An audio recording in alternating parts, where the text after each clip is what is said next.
तो प्रिय साथियों, आप सभी को पुनः एक बार नमस्कार। आज आप सबके बीच एक नई वीडियो लेके हम आप सबके बीच में उपस्थित हैं।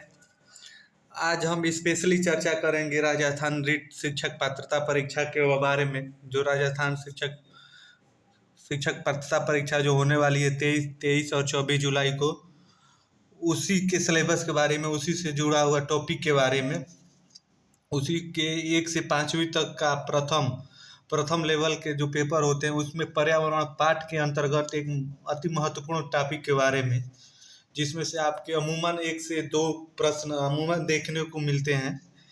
तो हम बात कर रहे हैं महत्वपूर्ण टॉपिक के बारे में, जिसे पर्वतारोहण से जुड़ी हुई कठिनाइयाँ एवं उसमें काम आने वाले औजार। जो आप अगर रीट का सिलेबस उठा के देखेंगे, टॉपिक वाइज देखते चलेंगे, तो ये एक अलग यूनिट है। इसमें अगर आप देखेंगे रीट के पर्यावरण वाले पार्ट में, तो आपके 11-12 यूनिट में दिया है सिलेबस। पर्यावरण का देखेंगे तो हर यूनिट में विस्तृत उसके अंदर 5-5, 6-6 टॉपिक दिया है।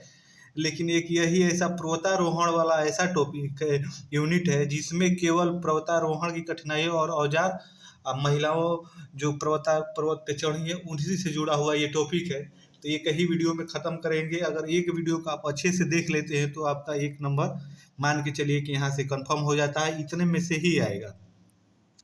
तो सबसे पहले हम कठिनाइयों के बारे में जानेंगे। पर्वत पर चढ़ते समय कैसी कठिनाइयाँ आती है, कैसे क्या क्या होते हैं, कौन से वो रुकावटें आती हैं, पहले इसके बारे में जानेंगे। तो आइए सर्वप्रथम देखते हैं पर्वतारोहण में कठिनाइयाँ। सबसे पहले आप देखेंगे तो पर्वतारोहण करते समय आपके बर्फीले तूफान भी हमेशा बराबर आते रहते हैं। तो बर्फीला तूफान भी एक पर्वतारोहण में मेन समस्या के रूप में उभर के आता है। तो बर्फीला तूफान आप देखेंगे तो तेज बर्फीली हवाएं दृश्यता को कम कम करती है। बर्फीली तूफान तेज हवाएं दृश्यता को कम करती है। इससे पर्वतारोहियों में को पर्वतारोहण में दिक्कत का सामना करना पड़ता है। अर्थात तो जो तेज बर्फीली हवाएं बहती है वो दृश्यता को कम करती है, जिससे पर्वतारोहण में चढ़ने में पर्वतारोहियों को दिक्कत आती है। वही नेक्स्ट देखें, वैसे ही आपका एक भूस्खलन है। हिमस्खलन है ये। जैसे बर्फ का पिघलना होता है उसी को हिमस्खलन कहते हैं। तो पहाड़ी ढलान पर बड़ी मात्रा में नीचे की ओर होने वाली बहाव हिमस्खलन कहलाती है। हिमस्खलन जैसी घटनाएं पर्वतारोहियों को अक्सर अपनी जान गवा बैठते हैं। अर्थात कहने का मतलब ये, जब हिमस्खलन होता है तो पर्वतारोही चढ़ते हैं तो उसमें अपनी अक्सर वो जान गंवा देते हैं, क्योंकि जब हिमस्खलन होता है नीचे की तरफ बर्फ गिरता है और पर्वतारोही चढ़ते हैं तो उनके ऊपर बर्फ का एक छतनुमा बन जाता है, जिससे वो उसमें ढक जाते हैं और अपनी जानों तक गंवा देते हैं। वहीं नेक्स्ट देखेंगे परेशानियां में, तो आपका एक तीसरे नंबर पे है, ये भी है कम दबाव व ऑक्सीजन की कमी। जितने ही आप ऊंचाई पे जाते रहेंगे ऑक्सीजन का मात्रा लेवल कम होता रहेगा। वैसे ही है पहाड़ों पर ऊंचाइयों के साथ वायु दाब कम हो जाता है। जाहिर सी बात है, जितने ऊंचे पे जाएंगे तो वायु दाब कम होता जाएगा। साथ ही ऑक्सीजन की कमी के साथ साथ पर्वतारोही की सांसें फूलने लगती हैं। आप भी इतनी बात समझ सकते हैं कि अगर जहाँ ऑक्सीजन की कमी होगी सांसें फूलने लगती हैं, तो ये भी एक समस्या आती है उन लोगों के साथ। वही चौथे पॉइंट की बात करें हम, तो चौथा पॉइंट में आप देखेंगे कम तापमान। आप जितने ऊपर जाएंगे आपका तापमान कम होता जाएगा। तो वही है इस टॉपिक के अंतर्गत पहाड़ी इलाकों में प्रति 100 मीटर की ऊंचाई, 100 मीटर अगर ऊंचाई पे आप जाते हैं तो 6.5 डिग्री सेंटीग्रेड ताप में कमी आती है। ये ध्यान में रखने वाली बात है। अगर प्रति 100 मीटर 1000 मीटर ऊंचाई पे आप चढ़ते हैं तो हर 1000 मीटर पे आपका 6.5 डिग्री सेंटीग्रेड ताप कम होता जाता है।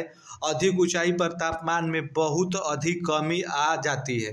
अगर वही आप ज़्यादा ऊंचाई पे चले जाएंगे तो वहाँ ज़्यादा कमी आ जाती है, एवं पारा कभी कभी तो शून्य के नीचे भी चला जाता है, ज़्यादा अगर आप ऊंचाई पे पहुँच जाते हैं तो। वही आपने आगे देखेंगे इसमें है कि इस प्रकार पर्वतारोही को अत्यधिक ठंड का सामना करना पड़ता है। जितना ही ऊपर जाएंगे आपका वो शून्य के नीचे तक तापमान चला जाता है, इसलिए वहाँ बहुत ज़्यादा ठंडी की सामना सामना करना पड़ता है। वही नेक्स्ट टॉपिक की बात करें पाँचवा, तो पाँचवा है आपका पहाड़ों पे खड़ी चढ़ाई। आप पर्वतारोही को देखते हैं कि कहीं कहीं सीधा एकदम दीवार के जैसे खड़े रहते हैं, उस पे चढ़ाई करते हैं, तो वो भी एक समस्या है।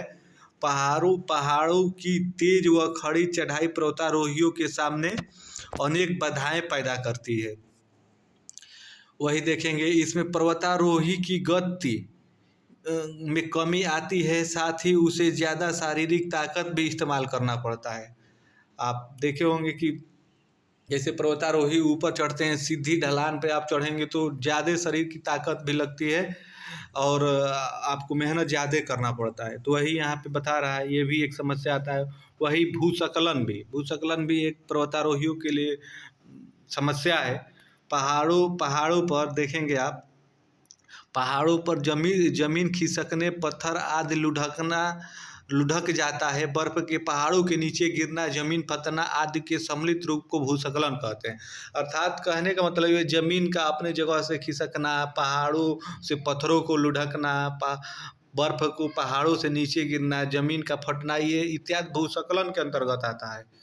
इससे पर्वतारोही को जान और माल का भी काफ़ी नुकसान होता है। जान भी कभी कभी ऐसे में इस स्थिति में चली जाती है, और जो जितने सामान लेके जाते हैं साथ, वो सभी सामानों का भी इन लोगों को नुकसान उठाना पड़ता है।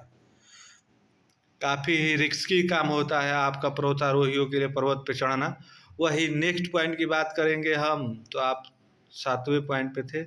7वां पॉइंट देखेंगे, कहाँ आ गए भाई, एक मिनट रुक के रहिए। 7वें पॉइंट पे थे हम लोग। वही आपका 7वां पॉइंट है बर्फीली दरारें। ये भी एक महत्वपूर्ण भूमिका निभाती है पर्वतारोहियों की कठिनाई के रूप में। असावधानी, धैर्य की कमी के कारण कभी कभी पर्वतारोही बर्फीली दरारों में गिर जाते हैं। जैसे आप आगे आपका बर्फ की दरारें हैं, चट्टानें हैं, आपने दिखा नहीं और थोड़ी सी असावधानी बरती तो आप दरारों के बीचों में जाके गिर जाते हैं। इस कारण से कभी कभी तो उनकी मृत्यु तक हो सकती है, वह अपनी हो जाती है, या साथ में कई लोग जाते हैं तो वो दल से भी बिछड़ जाते हैं दरार में गिरने के कारण। वही नेक्स्ट पॉइंट की बात करें तो खराब मौसम का अहम भूमिका होता है कठिनाई के दौर में उनके लिए। बर्फ की सफ़ेद चादर में किसी रास्ते का पुनः पता लगाना कठिन हो जाता है। जैसे अगर आप रास्ता भटक गए हैं और बर्फ़ों से रास्ता ढक गया है, तो फिर उस समय आपको रास्ते के बारे में पता लगाना, इधर से रास्ता है कि नहीं है, ये बड़ा कठिन काम हो जाता है। वही बारिश से रास्ते में अवरोध पैदा हो जाती है। बारिश होती है तो रास्ते में भाई अवरोध पैदा हो ही जाएगा। आकाशीय बिजली से पर्वतारोहियों की मृत्यु या जाना झुलस जाता है। वही देखेंगे आकाश की अगर बिजली गिरती है तो पर्वतारोहियों की मृत्यु हो जाती है, या उसी में जाना झुलस जाते हैं अगर उनके शरीर पे गिरती है तो। वही नेक्स्ट 9वें पॉइंट की बात करें तो आप देखेंगे इसमें एल्टीट्यूड माउंटेन सिक्सेंस, AMS इसको कहते हैं। इसके अंतर्गत आप देखेंगे कि पर्वतारोहियों या अधिक ऊंचाई पर रहने वाले लोग इस बीमारी से अधिक पीड़ित रहते हैं। अर्थात कहने का मतलब ये है, ये एक प्रकार की बीमारी है और ये अधिकतर पर्वतारोहियों को होती है या उन लोगों को होती है जो पहाड़ी पे ऊंचाइयों पे स्थिति में रहते हैं। इसमें व्यक्ति का सिर हमेशा दर्द होने की समस्या, भूख कम लगना, सुस्ती, बदन दर्द होने लगता है इस बीमारी के अंतर्गत। वही आप देखेंगे इसमें, तो फिर आगे बढ़ेंगे तो देखेंगे इसका प्रमुख कारण ऑक्सीजन की कमी है। जाहिर सी बात है, जितने ऊंचाई पर जाएंगे आपको ऑक्सीजन की मात्रा कम होने लगती है, तो ऑक्सीजन की कमी के कारण ये आपका बीमारी उत्पन्न होती है। एल्टीट्यूड सिनकेंस, हेक्स, सेरेबल एसिड और हेप में हो सकता है। इससे व्यक्ति 24 घंटे में मृत्यु हो जाती है। अगर ये बीमारी आपकी हो जाए तो इंसान की 24 घंटे के अंदर मृत्यु हो जाती है। वही हम आपकी बात करें अब 10वें नंबर की, तो ये है आपका सौर विकिरण। सौर विकिरण का भी बहुत ही महत्व है कठिनाइयों के दौर में के रूप में। ऊंचाई पर सौर विकिरण अत्यधिक बढ़ जाता है। आप जितने ही ऊंचाई पर जाएंगे सौर विकिरण उतना ही बढ़ जाता है। ऊंचाई पर वायुमंडल पतला हो जाता है। आपको ये भी ध्यान में रखना है, जितने ही ऊंचाई पर जाने से वायुमंडल पतला हो जाता है। इस कारण यह कम पराबैंगनी किरणों को अवशोषित कर पाता है, जिसके कारण यह पराबैंगनी किरणें जो निकलती है सूर्य से उसे कम अवशोषित कर पाता है। वही नेक्स्ट देखेंगे तो नेक्स्ट है आपका बर्फ का आवरण विकिरण।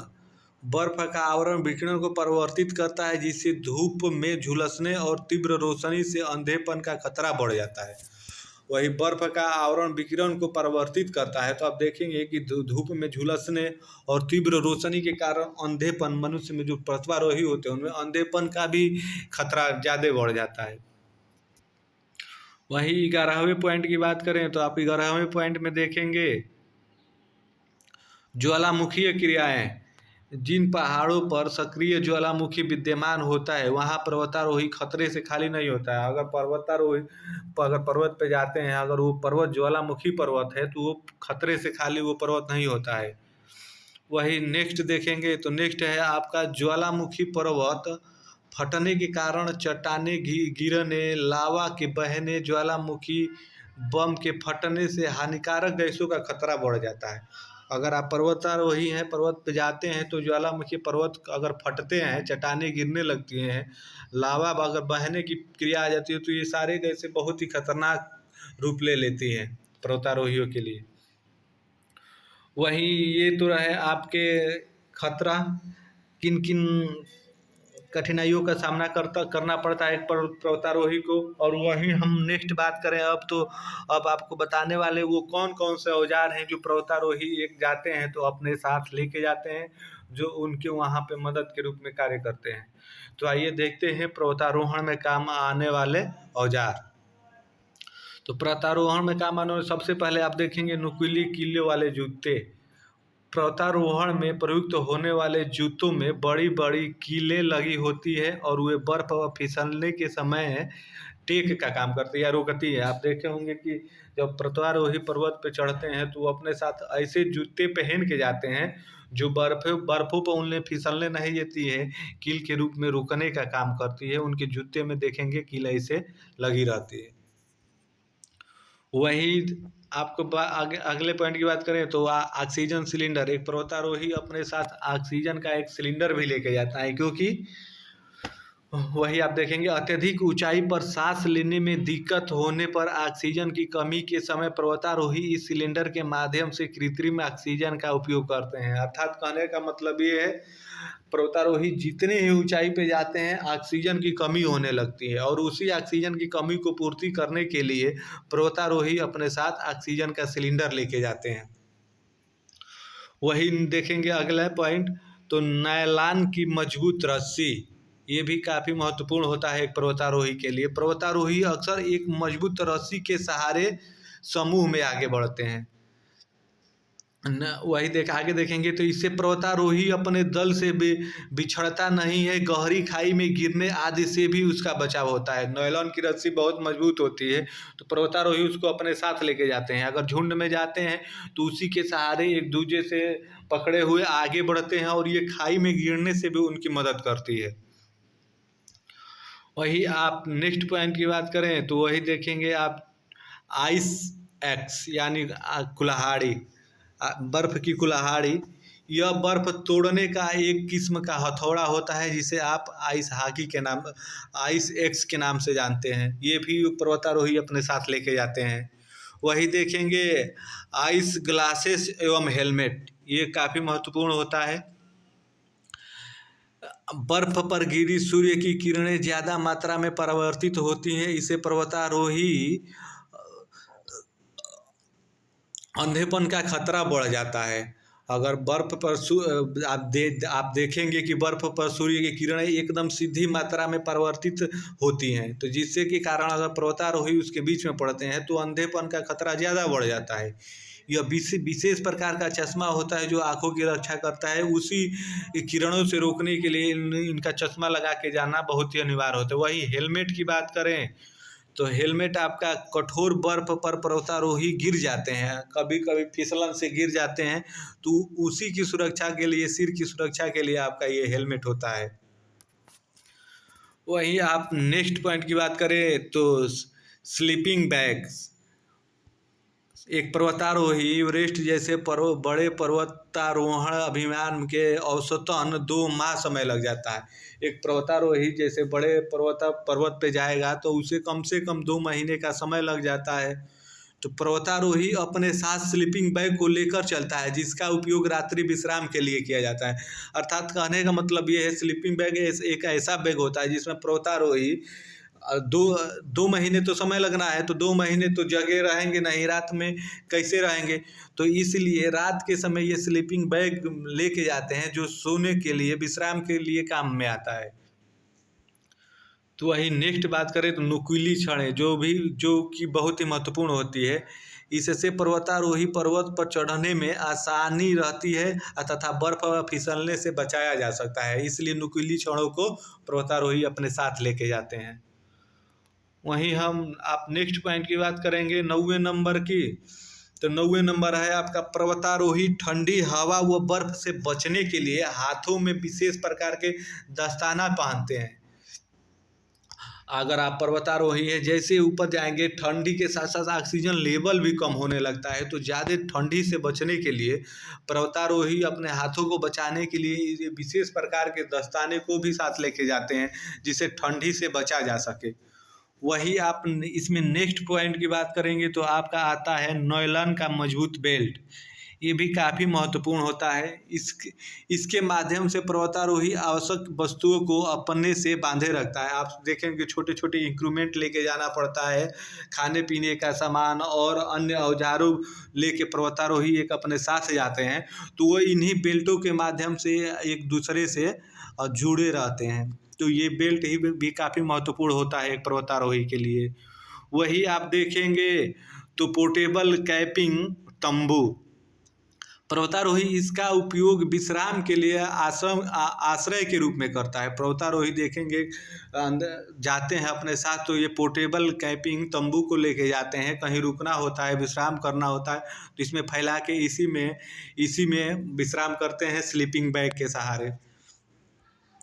वही नेक्स्ट पॉइंट की बात करें तो आपकी हल्की सीढ़ियाँ होती है। हल्की सीढ़ियाँ, पर्वतारोही अपने साथ कम वजन की सीढ़ियाँ लेके चलते हैं। इसका उपयोग रास्ते में खाई आदि को पार करने व खड़ी चढ़ाई के लिए किया जाता है। ये हल्की सीढ़ियाँ, जैसे मान लीजिए ये एक पर्वत है, ये दूसरा पर्वत है, बीच में भूस्खलन से ये अगर ख़त्म हो जाता है, तो इन्हीं बीच इधर से इधर आने के लिए इन सीढ़ीनुमा हल्की सीढ़ी का प्रयोग करते हैं, जिसके सारे उधर से इधर आ जाते हैं। इसलिए सीढ़ी भी ये काफ़ी महत्वपूर्ण होता है उनके लिए। ये रहे कुछ आपके पर्वतारोहियों से जुड़ी हुई कठिनाइयाँ और उनके प्रयोग में आने वाले सामान, क्या क्या लेके जाते हैं, कैसे प्रयोग करते हैं, तो ये काफ़ी आपके लिए महत्वपूर्ण थे। तो अब आइए हम आपको कुछ इनसे जुड़े हुए MCQ प्रश्न बताते हैं, जो कि काफ़ी महत्वपूर्ण है। आपको देखेंगे एग्जामों में अधिकतर खास तौर पे ये रीट की परीक्षा में पर्यावरण पाठ वाले में 1 से 2 नंबर आपको कंफर्म देखने को मिलेगा। तो आइए इससे जुड़ा हुआ हम आपको MCQ बताते हैं, जो आप ध्यान में रखिएगा। ये प्रश्न किसी भी रूप में आपके पेपर में, आगामी किसी भी पेपर में पूछा जा सकता है। तो आइए शुरुआत करते हैं। सबसे पहले आप देखेंगे कि माउंट एवरेस्ट पर चढ़ने वाली प्रथम भारतीय महिला कौन थी। अगर इसकी बात करें तो माउंट एवरेस्ट पर चढ़ने वाली प्रथम भारतीय महिला कौन थी, तो वो थी आपकी बछेंद्री पाल। माउंट एवरेस्ट पर चढ़ने वाली प्रथम भारतीय महिला आपकी बछेंद्री पाल थी। वही नेक्स्ट प्रश्न की आप बात करेंगे तो बछेंद्री पाल ने किस वर्ष माउंट एवरेस्ट को फतह किया था, ये भी काफ़ी महत्वपूर्ण है आपके लिए। किसी भी परीक्षाओं में, चाहे रीट के आगामी पेपर में ही पूछ सकता है, तो इसलिए आप इसको ध्यान में रखिएगा। बछेंद्री पाल 1984 में पर्वत पे सबसे चढ़ी थी। उसके बाद वही नेक्स्ट प्रश्न की हम बात करें तो वही आपका नेक्स्ट प्रश्न है, माउंट एवरेस्ट फतह करने वाली विश्व की पहली दिव्यांग महिला कौन थी। ये काफ़ी महत्वपूर्ण प्रश्न है, आपको ध्यान में रखना चाहिए। ये प्रश्न आपसे पूछा जा सकता है। माउंट एवरेस्ट फतह करने वाली विश्व की पहली दिव्यांग महिला कौन थी? तो वो थी आपकी अरुणिमा सिन्हा।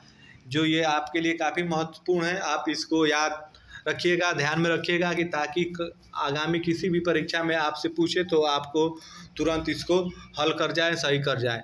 अगर वीडियो आपको पसंद आता हो, प्रश्न अच्छे लगते हो तो आप प्लीज़ वीडियो को लाइक करें, चैनल को सब्सक्राइब करें तथा अपने दोस्तों मित्रों तक इसको भी शेयर करें।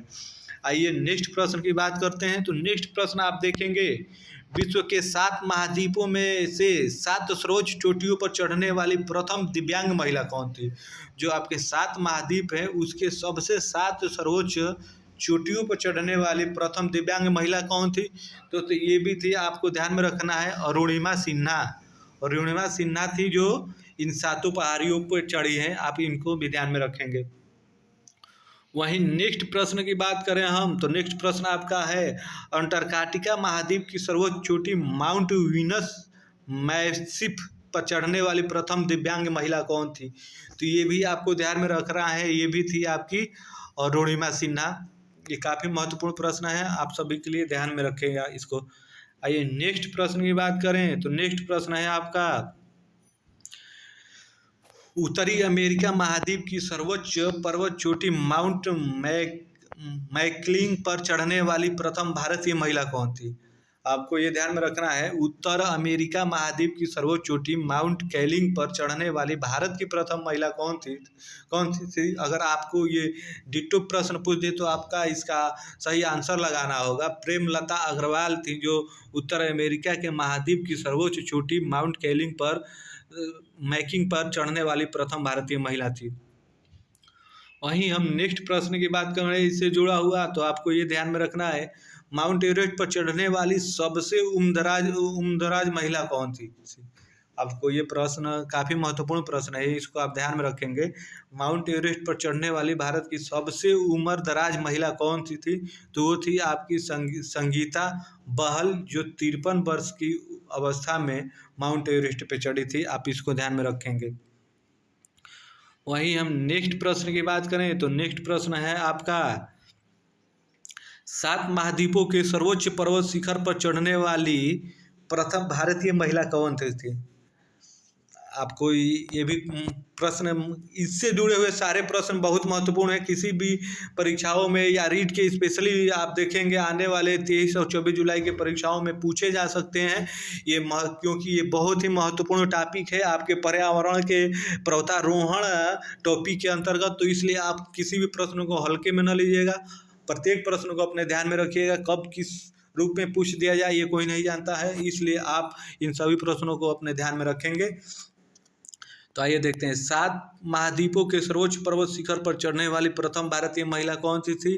तो थी आपकी प्रेमलता अग्रवाल। वहीं नेक्स्ट प्रश्न की बात करें हम, तो नेक्स्ट प्रश्न है आपका, माउंट एवरेस्ट पर चढ़ने वाली सबसे कम उम्र की भारतीय लड़की थी।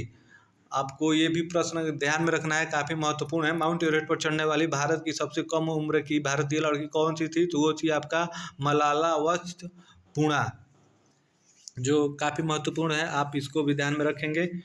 वहीं नेक्स्ट प्रश्न की हम बात करें, तो नेक्स्ट प्रश्न है आपका, भारतीय एवरेस्ट पर सर्वप्रथम 2 बार चढ़ने वाली प्रथम भारतीय महिला कौन सी थी? ये काफ़ी महत्वपूर्ण प्रश्न है, इसको आप ध्यान में रखते हुए चलेंगे।